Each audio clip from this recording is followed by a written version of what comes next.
ओम नमो भगवते वासुदेवाय। ओम नमो भगवते वासुदेवाय। ओम नमो भगवते वासुदेवाय।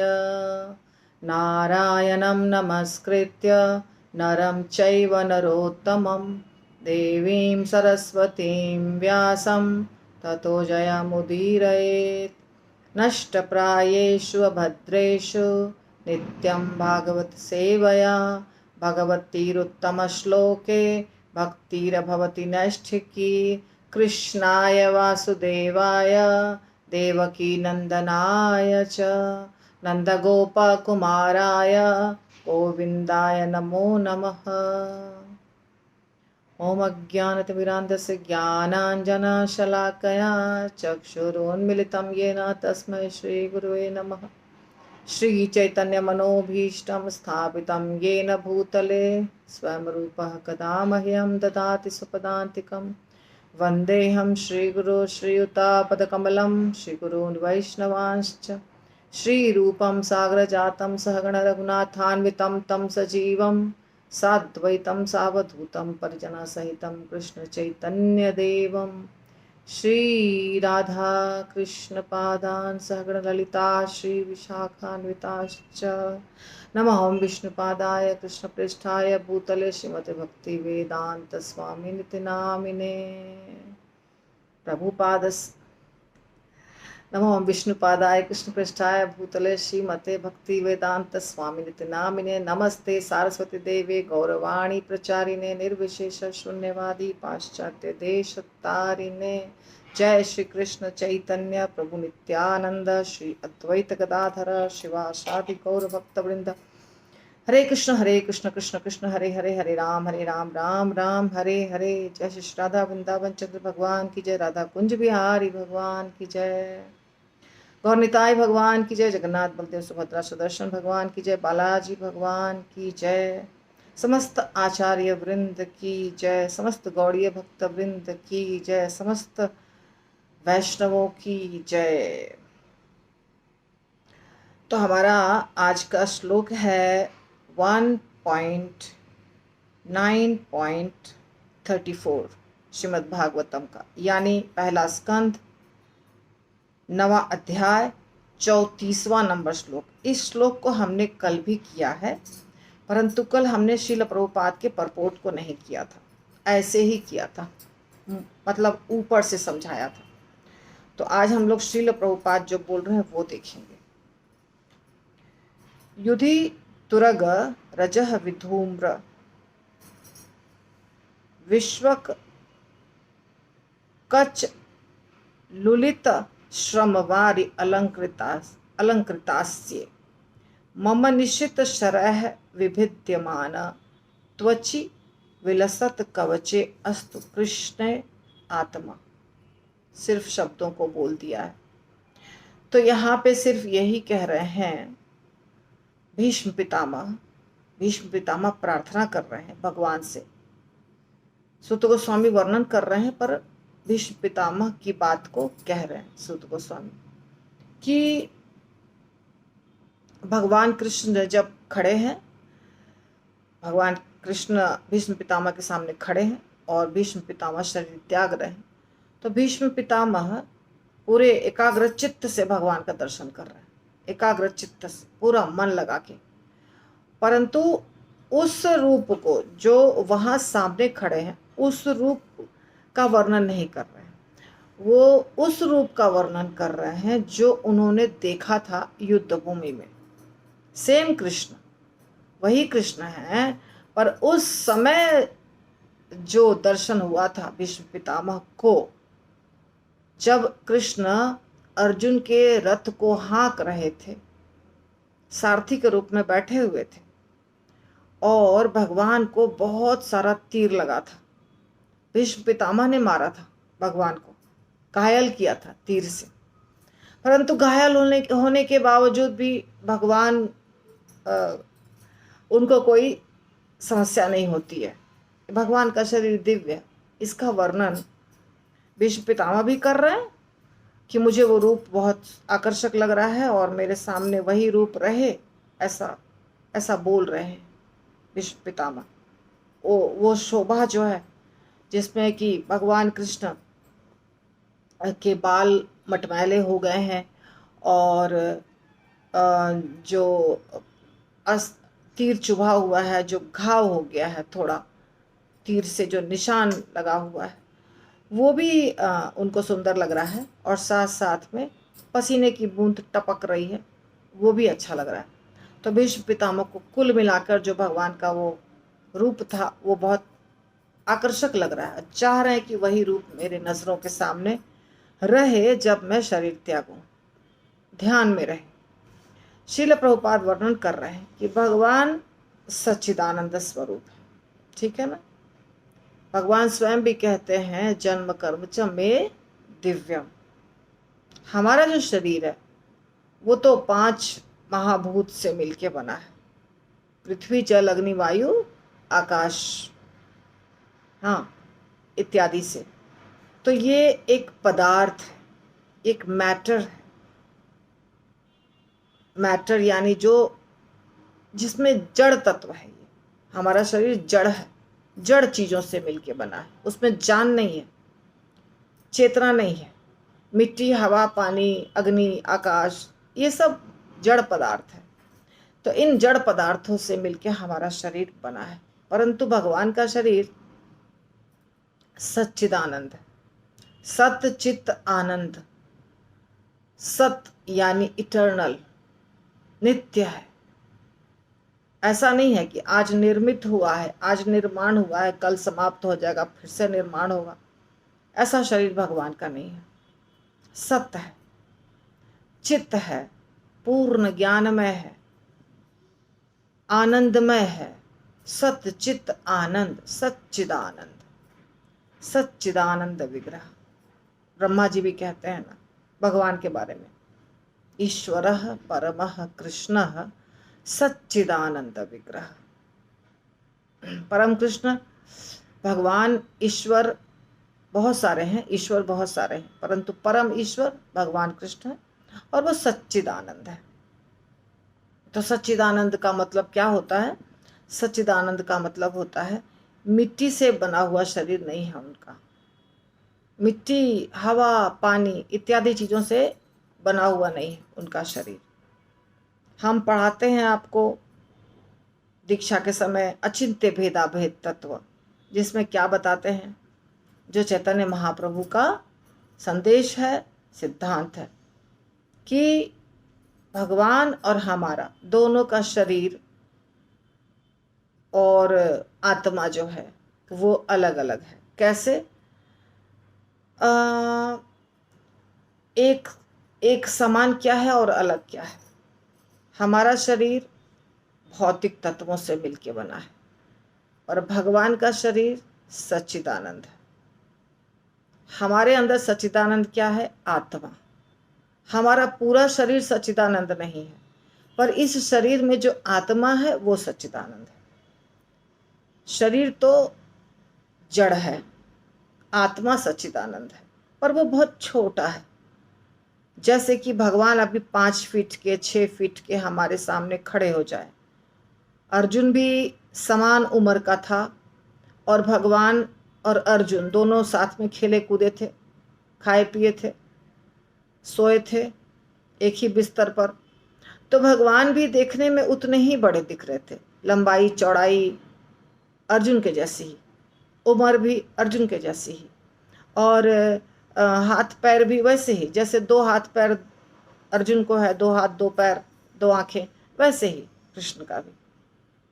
तो समान दिखाई दे रहा है, परंतु अर्जुन के अंदर एक आत्मा है, ठीक है, हृदय में एक आत्मा है, जैसे हमारे अंदर भी एक आत्मा है। वो कितना छोटा है? बाल के अग्रभाग के 10,000 बार। जैसे कि हमारा भी आपको बाल दिखाती हूँ, वैसे तो सिद्धांत के तौर पे आपने सुना है ये बात बहुत बार, पर फिर भी प्रैक्टिकली अब ये तो यहाँ बहुत सारे बाल हैं, इसमें से एक बाल को लिया, वो कितना छोटा दिख नहीं रहा है ना, फिर भी आप समझिए। तो ये एक बाल है, अब ये एक बाल तो दिख नहीं रहा है,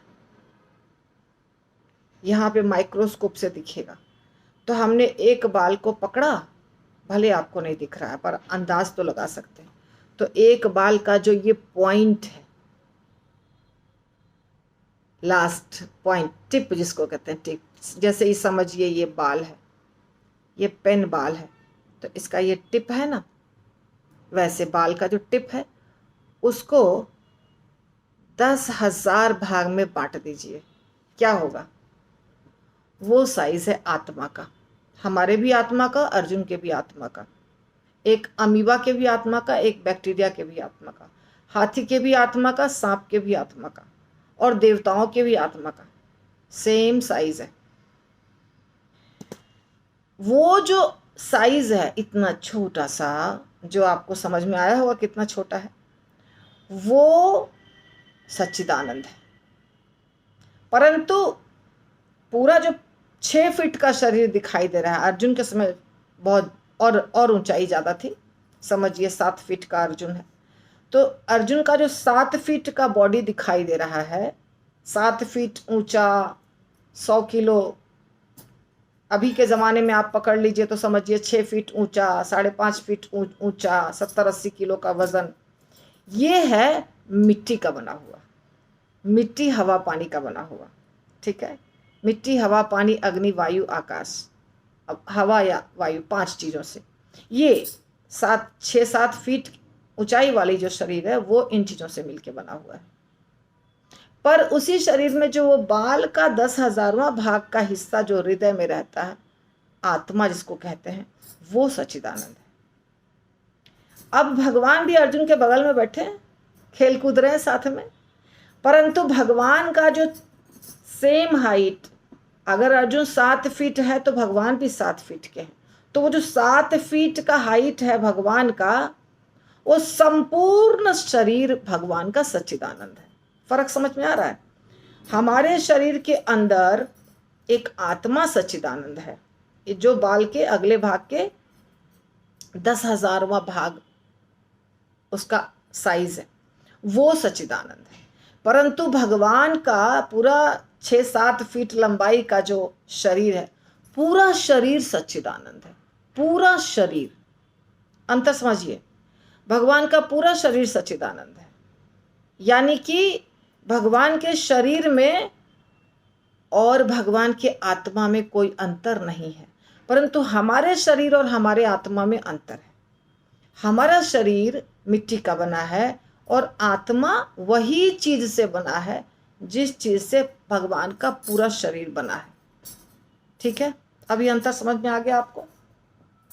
तो इसका मतलब क्या हुआ कि आत्मा तो भगवान के जैसा ही है गुणात्मक दृष्टि से, परंतु हमको ये शरीर ढोना पड़ रहा है जो भगवान के जैसा नहीं है।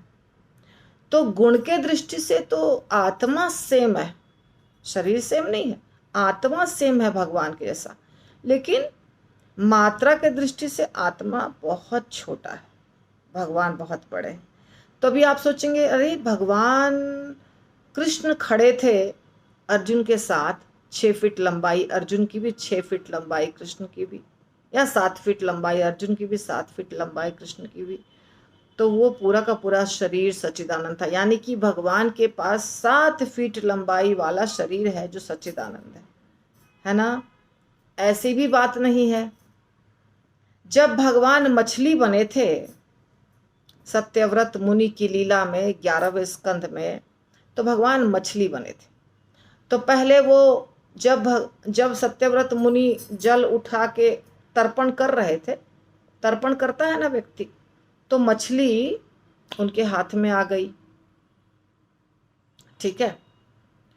उसके बाद मछली को कमंडल में डाला तो कमंडल के बराबर की हो गई, कमंडल से उठा करके एक बड़े पात्र में डाला तो उतनी बड़ी हो गई, फिर उस पात्र से उठा के तालाब में डाला तो उतनी बड़ी हो गई।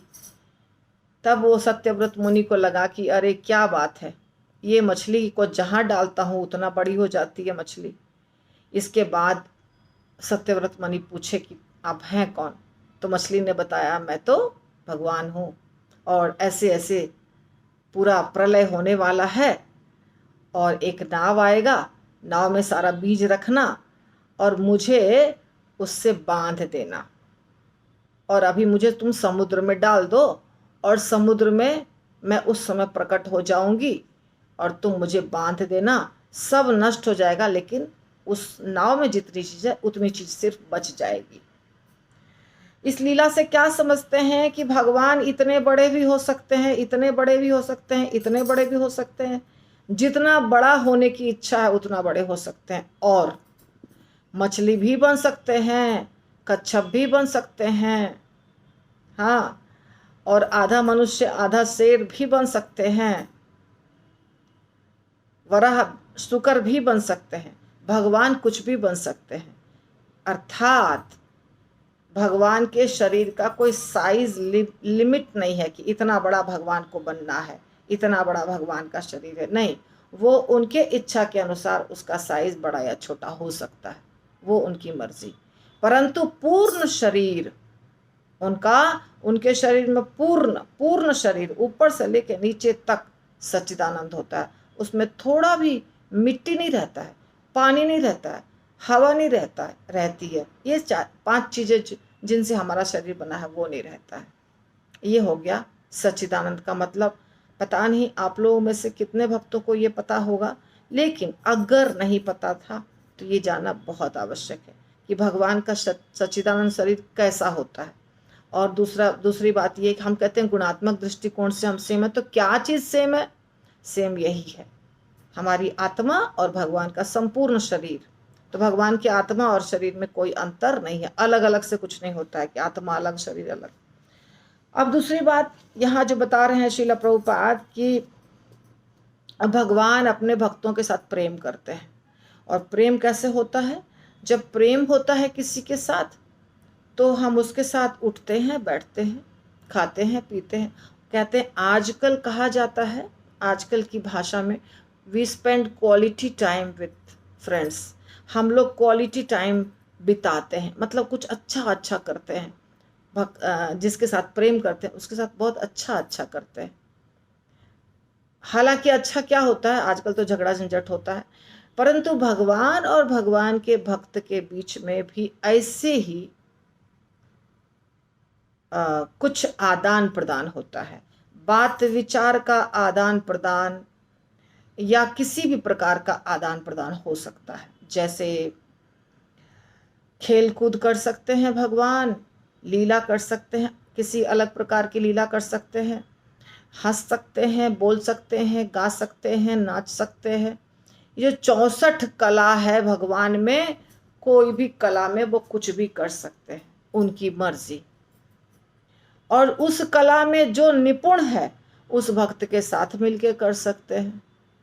जैसे अर्जुन को युद्ध करना आता था, युद्ध कला में अर्जुन निपुण था, तो साथ में भगवान भी युद्ध में साथ दे रहे थे अर्जुन का। अब गोपियों को नृत्य करना आता है बहुत अच्छे से, तो उसके साथ भगवान नाचते हैं। समझिए बात को, गोपियों को नृत्य करने आता है बड़े अच्छे से, तो कृष्ण भी नाचते हैं। और अर्जुन को युद्ध करने आता था तो कृष्ण भी युद्ध में शामिल हो गए। कैसे शामिल नहीं हुए? जब उन्होंने प्रतिज्ञा लिया कि हम नहीं चलाएंगे, हम कोई अस्त्र शस्त्र नहीं उठाएंगे, परंतु जब भीष्म पितामह ने प्रतिज्ञा लिया कि आज 5 में से 1 को तो अवश्य मारेंगे, पांडवों में से एक भाई आज नहीं बचेगा, भीषण प्रतिज्ञा, और चला रथ अर्जुन के ऊपर तीर चलाने के लिए भीष्म पितामह तैयार, आज अर्जुन को ही खत्म कर देंगे। तब कृष्ण ने रथ का पहिया उठा लिया। हालांकि रथ का पहिया देखा जाए तो अस्त्र नहीं है, परंतु मारने के लिए उठाया तो वो अस्त्र ही हो गया। तो अर्जुन जब योद्धा है और भीष्म पितामह भी योद्धा हैं और दोनों भक्त हैं, तो उनके साथ जब भगवान लीला करते हैं तो योद्धा वाला रूप रहता है उनका। अब गोपियां जो हैं, बूढ़ी बूढ़ी गोपियां, थोड़ी ज्यादा उम्र वाली गोपियां, तो वो दूध दही मंथन करती हैं, तो उनके साथ जब कृष्ण रहते हैं तो उनको खुश करने के लिए क्या करते हैं, दूध दही चुराते हैं, खाते हैं, बंदरों को खिलाते हैं, चोरी करके भाग जाते हैं, मटका फोड़ देते हैं, ये सब कुछ करते हैं कृष्ण। क्यों? क्योंकि वो जो भक्त का ग्रुप है वो यही कार्य करता है।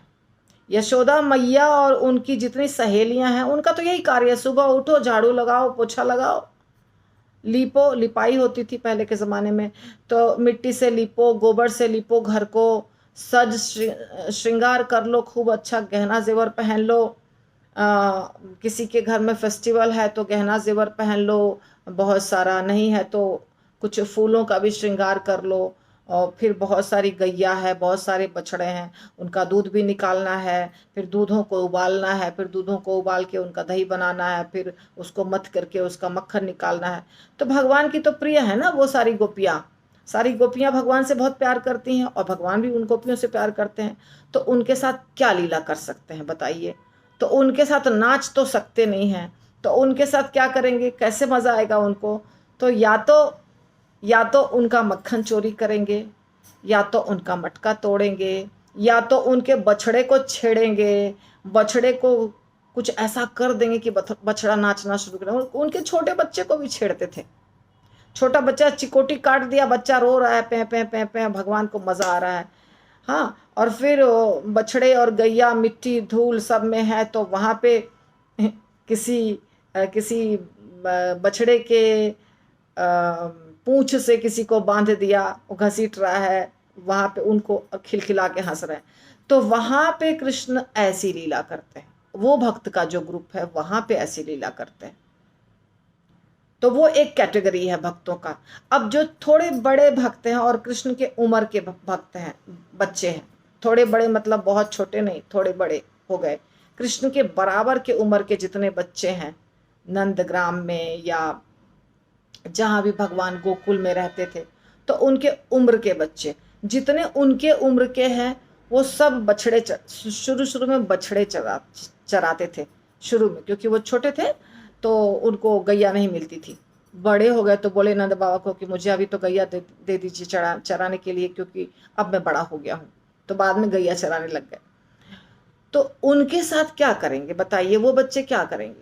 वो बच्चे अभी किस उम्र के हैं? एक तो लड़के हैं सारे, और लड़के हैं और साथ साथ में सब मस्ती करने वाला ग्रुप है। उनको कॉलेज स्कूल जाके टीचर के साथ बैठ के पढ़ाई नहीं करनी है, वो ग्वाले के बच्चे हैं और उनको केवल मस्ती करनी है, गाय चराना है और मस्ती करना है। तो उनके साथ भगवान भी जाते थे, गैया चराते थे और मस्ती करते थे। और जंगल में जब गैया चराने जाते थे तो जंगल में जंगली फूल के साथ खेलना, जो मिनरल्स होते थे, खनिज पदार्थ, उसमें से कलर निकाल के यहाँ यहाँ यहाँ यहाँ यहाँ यहाँ श्रृंगार करते थे भगवान। और फूल जो होते थे बगीचे में उसकी माला पहनते थे। सारे दोस्त मिलके एक दूसरे का श्रृंगार करते थे। और छीना झपटी करके एक दूसरे का, जो माताएं देती थी लंच, दोपहर में भूख लगेगी खा लेना, और कलेवा कहते हैं। और सुबह गए तो शाम को आते थे ना। भोर भये मधुवन को गीत है ना, बंसी बट भटक्यो शाम पड़े घर आयो, मैया मोरी मैं नहीं माखन खायो। तो सुबह जाते थे शाम को आते थे गोधूली के बेला पे। तो दिन भर उनके साथ गैया चराना, मस्ती करना, और तरह तरह का मस्ती करना, और लुक्का छिपी खेलना, घोड़ा घोड़ा बन के खेलना, कंधे के ऊपर उठा के लेके जाके खेलना। तो वो जो कैटेगरी थी भक्तों की, उसके साथ वही लीला संभव था। अब जो एक थोड़े बड़े कैटेगरी के हो गए, नंद बाबा टाइप के, वो भी भक्त हैं, तो उनको बोला कि आप पूजा मत करिए, आप इंद्र की पूजा मत करिए, गोवर्धन की कीजिए। शिक्षा देना जरूरी था तो उनको शिक्षा दे दिए भगवान। लेकिन एक दूसरा कैटेगरी है, शिशुपाल, कंस, रावण, कुंभकर्ण, मेघनाद। इनके साथ क्या करेंगे? इनके साथ तो युद्ध करना पड़ेगा। क्यों? ये सीधे तरीके से कुछ कार्य नहीं कर सकते, तो इनके साथ युद्ध करते थे। तो कहने का मतलब है कि भगवान अलग अलग प्रकार के लोगों के साथ अलग अलग प्रकार की लीलाएं करते हैं, उसको भी आनंद देते हैं, स्वयं भी आनंदित होते हैं। इसीलिए ये प्रक्रिया जो होती है भगवान और भगवान के भक्तों के बीच में, इसको कहा जाता है रस। रस है, ये अलग अलग प्रकार के रस हैं, जिसमें से 5 प्रमुख है, बाकी सब गौण है। तो आप कहेंगे ये शांत कैसे रस हो गया?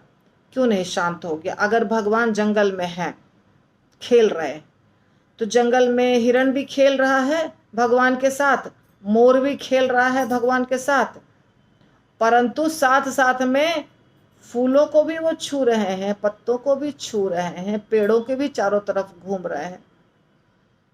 तो वो भी तो खुश हो रहे हैं भगवान से, पर वो खड़े हैं एक जगह बेचारे। वो खड़े हो करके भगवान के साथ का आनंद ले रहे हैं। सब इंतजार कर रहे हैं कि भगवान आज फिर आएंगे।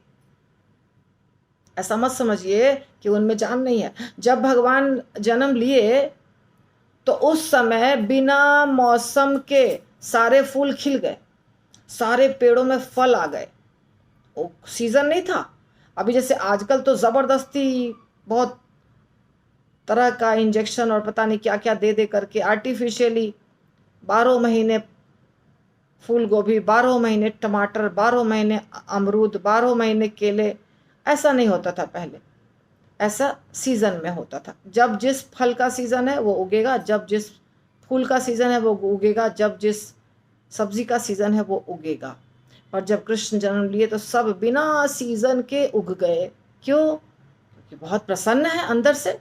तो वो प्रसन्न है, पर ऐसे उछल उछल के लीला नहीं कर सकते हैं, क्योंकि वो एक जगह खड़े हैं। तो उनको शांत रस कहा जाता है। रस वहां भी है परंतु शांत है। तो ये 5 प्रकार के रस में भगवान और उनके भक्त सराबोर रहते हैं, डूबते रहते हैं, एक दूसरे के साथ आनंद में रहते हैं। देखिए मैं दूसरे लाइन के ऊपर ही अटकी हुई हूँ, इतना बड़ा परपोट है। तो भगवान ये 5 प्रकार के रस में रहते हैं, जिसमें से भीष्म पितामह दास्य रस में थे। भीष्म पितामह जो है वो तो दोस्त नहीं है भगवान के, उम्र तो इनकी ज़्यादा है। भगवान के दोस्त तो अर्जुन हो सकते हैं, यानी सख्य रस में। तो या तो वात्सल्य रस में हो सकते थे, उम्र ज़्यादा है, लेकिन वात्सल्य में नहीं थे।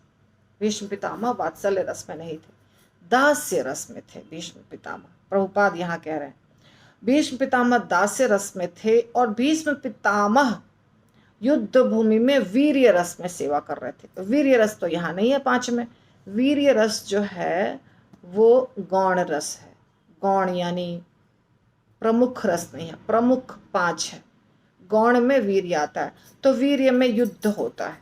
युद्ध जैसे वराह भगवान हिरण्याक्ष के साथ बहुत वर्षों तक युद्ध किए।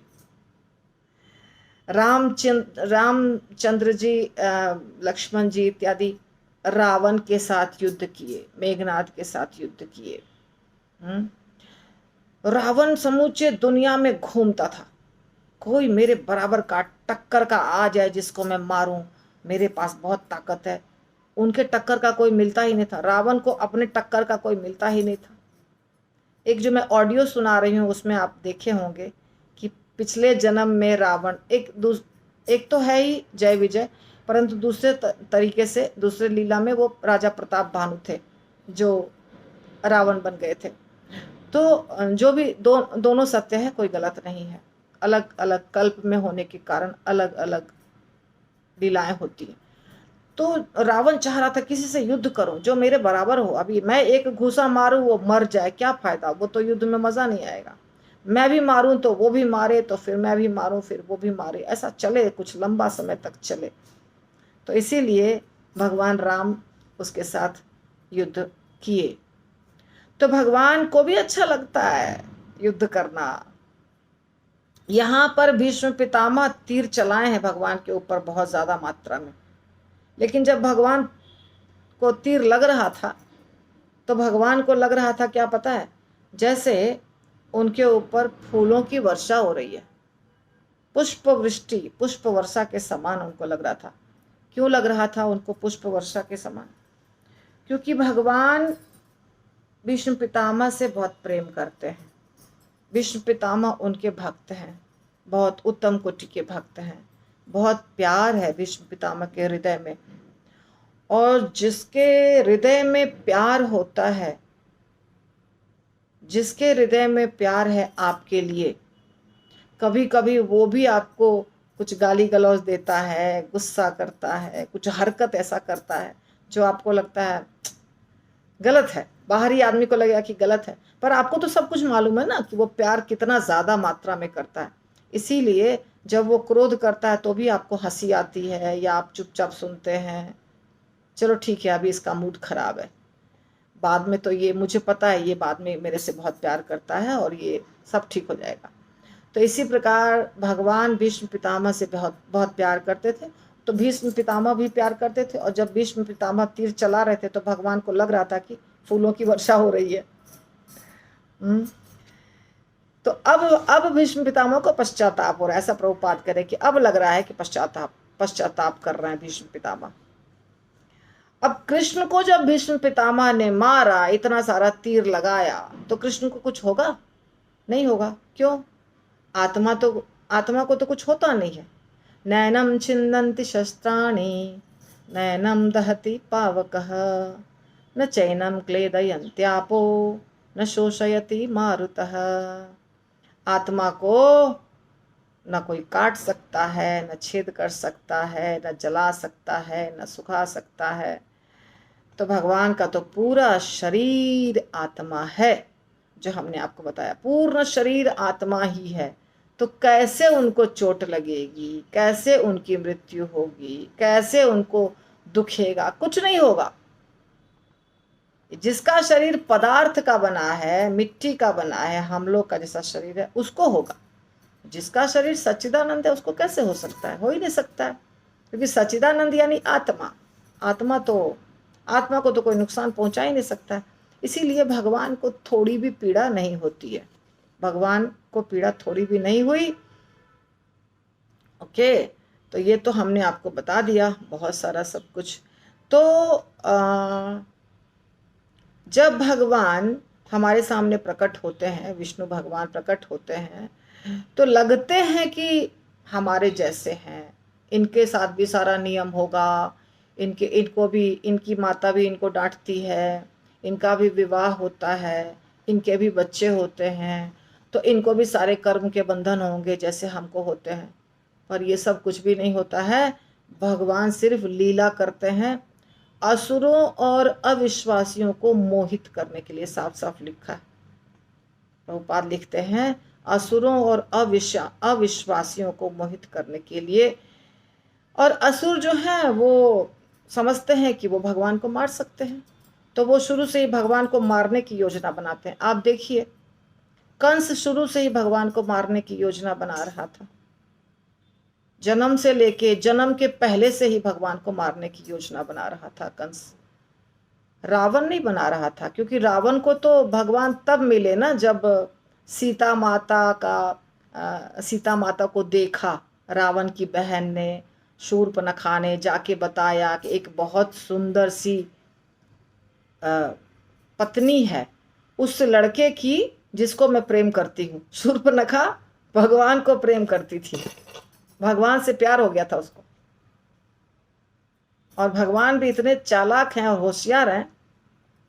भगवान ने कहा देखो मेरे पास तो पत्नी है, तो मेरे भाई के पास चले जाओ, उसके पास कुछ नहीं है। और लक्ष्मण जी भी शादीशुदा थे, पर पत्नी थी घर पे, यानी कि अयोध्या में। तो लक्ष्मण जी नाक ही काट दिए उसका। तो भगवान ने जानबूझ करके शूर्पणखा को लक्ष्मण जी के पास भेज दिए। शूर्पणखा का नाक कटा, जाके रावण को बोलती है मुझे तो वही लड़का चाहिए, मुझे बहुत पसंद है। तो रावण तो उतना नहीं, उस बात से बहुत उत्तेजित नहीं होता, तो बता दिया कि एक बहुत सुंदर एक स्त्री है।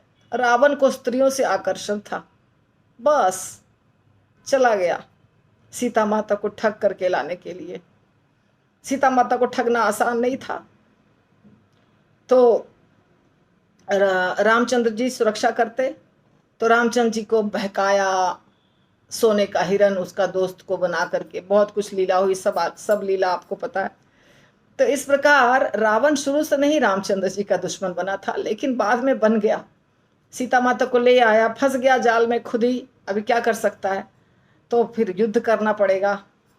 तो युद्ध किया, लेकिन कंस तो शुरू से ही भगवान को मारना चाह रहा था, और हिरण्यकश्यपु भी भगवान को मारना चाह रहा था। वो क्यों मारना चाह रहा था? क्योंकि उसका बेटा भगवान को प्रेम कर रहा था, प्रहलाद भगवान को प्रेम कर रहे थे। तो बोलता हिरण्यकश्यप कहता है कि देखो मैं हूं भगवान, तो विष्णु को पूजा पाठ करने की जरूरत नहीं है, उसका नाम नहीं जपो, बहुत बदमाश है विष्णु, मेरे भाई को मार दिया है, मेरे भाई को विष्णु ने मारा है, तो मुझे विष्णु को मारना है, तो तुम मेरा साथ दो, उसका नाम नहीं जपो। और रावण को भी शिक्षा दिया था लोगों ने। रावण को रामचंद्र जी से नहीं था प्रॉब्लम, क्योंकि रामचंद्र जी कौन है क्या है इसका पता ठिकाना नहीं लगाया था उसने, लेकिन रावण को ये था कि अगर हमको परमानेंट चाहिए, स्वर्ग में परमानेंट रहना है, सारे देवताओं को भगाना है, तो हमको साधु महात्मा संत मुनि ये जो है ना, ये सबको मारना पड़ेगा। क्यों? ये सब तपस्या करते हैं, यज्ञ करते हैं, आहुति देते हैं, इससे देवताओं का बल बढ़ता है, विष्णु भग जो है उसका बल बढ़ता है। तो उसके बल को कमजोर करना है, तो ये कोई कार्य होने नहीं देना है, इस तरह का कोई कार्य होना नहीं चाहिए। आध्यात्मिक कोई कार्य होगा तो वो बलवान हो जाएगा। तो वो उत्पात मचा रहा था। तो असुर जो होते हैं ना, उनके दिमाग में खुराफात चलता रहता है हर समय। असुर कभी अच्छा कार्य होने नहीं देते हैं, ये उनका नियम है। तो वो शुरू से ही भगवान को मारना चाहते हैं, मूर्खतावश, प्रभुपाद लिखते हैं मूर्खतावश। ठीक है, पर भगवान तो मारे जा नहीं सकते, सबको भगवान ही मार देते हैं। आप चाहे कितना भी उपाय करिए, समय आएगा, राखे कृष्ण मारे के, मारे कृष्ण राखे के, विनाश काले विपरीत बुद्धि, तो उसको मार देते हैं भगवान। भगवान यहाँ जो है, भीष्म देव ने भगवान को कहा है सर्व करुणामय। भगवान सर्व करुणामय है, सर्व करुणामय की मुद्रा की प्रशंसा की है। भगवान ने, क्योंकि अर्जुन को अकेले नहीं छोड़ा, भीष्म पितामह के बाणों से वो विचलित नहीं हुए, मृत्युशैया के पास भी आए, सबके ऊपर कृपा करते हैं भगवान। हालांकि भीष्म पितामह ने बाण चलाया भगवान के ऊपर, मारने की कोशिश की, तो ऐसा नहीं कि अरे हमको ये मारने की कोशिश कर रहा है तो हम क्यों जाएं इसके पास। फिर भी वो युधिष्ठिर को बोलते हैं कि चलो भीष्म पितामह से शिक्षा लेनी है तुमको, उनको बहुत ज्ञान है, वहां चलो। खुद भी गए, क्योंकि वो सब सर्वज्ञ है ना, उनको सब कुछ पता है। जो मूर्ख है उसको कुछ पता नहीं है, जो सर्वज्ञ है उसको पता ही है ना सब कुछ। ये व्यक्ति परेशान है, ये बंधन में है, ये भटक रहा है, ये कोशिश कर रहा है, नहीं कर पा रहा है, इसके हृदय में प्रेम है, परिस्थितियां इसके विपरीत हैं, हर चीज भगवान को पता है। और जिसको मारते भी हैं ना भगवान, जिस दुष्ट को मारते भी हैं, जो दुष्ट होता है उसके ऊपर भी करुणा करते हैं। युद्ध भूमि में किसी को मार दिए भगवान खुद अपने हाथों से, तो वो तो जाएगा, मुक्त हो जाएगा। भगवान के सामने मरा, भगवान के हाथों से मरा, तो अगर वो घर में मरता तब तो उसको पता नहीं कितने जन्म लगते मुक्ति प्राप्त करने में। लेकिन अगर सामने में खड़े होके मार रहे हैं किसी को, तब तो वो मुक्त, चाहे वो शिशुपाल हो, चाहे वो अघासुर हो, चाहे बकासुर हो, चाहे कोई भी राक्षस हो, जिसको भगवान मारते हैं उसका तो कल्याण हो जाता है। तो भगवान सबके ऊपर करुणामय है। श्रील विश्वनाथ चक्रवर्ती ठाकुर कहते हैं कि भीष्म देव जब तीर चला रहे थे भगवान पर, तो उनको लग रहा था ऐसे कोई चिकोटी काट रहा है, जैसे ऐसे चिकोटी काटते हैं ना, वो काट रहा है। कोई मतलब कौन? गोपियां अगर भगवान को चिकोटी काटेंगी तो कैसा लगेगा प्रेमिका, वैसा ही लग रहा था भीष्म पितामह का तीर चलाना। ओके। तो भीष्म पितामह और भगवान के बीच में जो हुआ वो दिव्य था, दिव्य रस था। भक्त और भगवान के बीच में कुछ भौतिक नहीं होता है, संसारी नहीं था, ना भगवान का शरीर है संसारी। तीव्र बाणों द्वारा उत्पन्न घाव दूसरे को चकराने वाला है, लेकिन जिसको थोड़ा भी परम ज्ञान है वो जानता है कि ये अलग चीज़ है, ये शौर्य है, ये वीर रस है। वीर रस में भगवान और भक्त के बीच में लीला चल रही है। तो भगवान की त्वचा जो है वो हमारे जैसी नहीं है, विभिद्यमाना उनको छेद नहीं किया जा सकता। भगवान के त्वचा को चोट भी नहीं लगती है, उनमें तीर घुसेगा भी नहीं, अगर घुसेगा भी तो दिखाई देगा सिर्फ, रगड़ नहीं हो सकता है, कट नहीं सकता है, कुछ नहीं हो सकता है। और इस जगत के जितने कार्यकलाप हैं वो दिव्य आनंद के उल्टे हैं, उल्टा प्रतिबिंब है। इस दुनिया में जो आनंद दिखाई देता है वो आनंद नहीं है, उल्टा है वो सांसारिक आनंद। और भगवान का जो आनंद है इस संसार में क्या है, उन्माद है, पागलपन है। उन्माद यानी पागलपन। सनकी बोलते हैं ना, सनकी है, ये बुढ़ा सनकी है, इसका दिमाग खराब हो गया है। तो इस दुनिया का जो सांसारिक, इस संसार की हर वस्तु जो है वो उन्माद से पूर्ण है, यानी उसमें पागलपन है। लेकिन परम जगत का प्रत्येक वस्तु परम होने के कारण उन्माद से रहित है, दिव्य है। तो दिव्य भीष्म पितामह वीर रस के भक्त थे, इसीलिए उनको भगवान का वो रूप ज्यादा पसंद था। चूंकि वो वीर रस के थे, वो सारा जीवन लड़ाई युद्ध वगैरह किए थे। भीष्म पितामह बहुत बड़े योद्धा थे, देवव्रत, कभी हारे नहीं थे। तो उनको जो जैसे हमने आपको बताया कि जो भक्त जैसा रहता है उसके साथ भगवान वैसे ही लीला करते हैं। जो व्यक्ति युद्ध भूमि में है वो भी भक्त है, जो घर में कुकिंग कर रही है माता जी वो भी भक्त है, जो जंगल में पेड़ पौधे हैं वो भी भक्त है, कोई भी भक्त हो सकता है। तो उस तरह से तो भीष्म पितामह भक्त थे, तो उनको भगवान का वो रूप पसंद था। जैसे गोपियाँ कहती हैं क्या कि उद्धव जी को कि तुम ब्रह्म ब्रह्म कर रहे हो, तुम्हारा ब्रह्म मुकुट पहनता है क्या, बोलो, मोर पंख लगाता है क्या, बोलो, पीली धोती पहनता है क्या, बोलो, हमको अगर तुम्हारा ब्रह्म ये सब कर सकता है तो ब्रह्म से इंटरेस्ट है, नहीं तो हमको कोई ब्रह्म से मतलब नहीं है। क्योंकि वो कृष्ण के, और वो कहती है कुरुक्षेत्र के युद्ध भूमि में जब कृष्ण अपनी पत्नियों के साथ गए थे और वहाँ पे गोपियाँ भी गई थी, वहाँ पे कुंभ था, तो स्नान करने गए थे सब लोग, जहाँ तक मुझे याद है। तो वहाँ पे गोपियाँ भी पहुँची थी और भगवान भी पहुँचे थे, तो मिलन हुआ, बातचीत हुई थोड़ी बहुत। तो गोपियों को आनंद नहीं आया। गोपियाँ कहती हैं नहीं नहीं, ऐसा वाला कृष्ण नहीं चाहिए, ये तो बहुत सारा गहना जेवर पहना हुआ है, राजा है, हमको तो वही कृष्ण चाहिए, मज़ा नहीं आ रहा है, हमें तो वो कृष्ण चाहिए जो फूलों की हार पहनता है, जो पगड़ी लगाता है, जो उसमें मोर का पंख डालता है, जो गैया चराता है, जो हाथ में लाठी लेता है, जो कमर में फेटा बांधता है, कंधे पे कंबल होता है। हाँ, तो वैसा वाला कृष्ण हमको पसंद है। यहाँ पे कृष्ण तो हैं, हम भी हैं, पर वो बात नहीं है।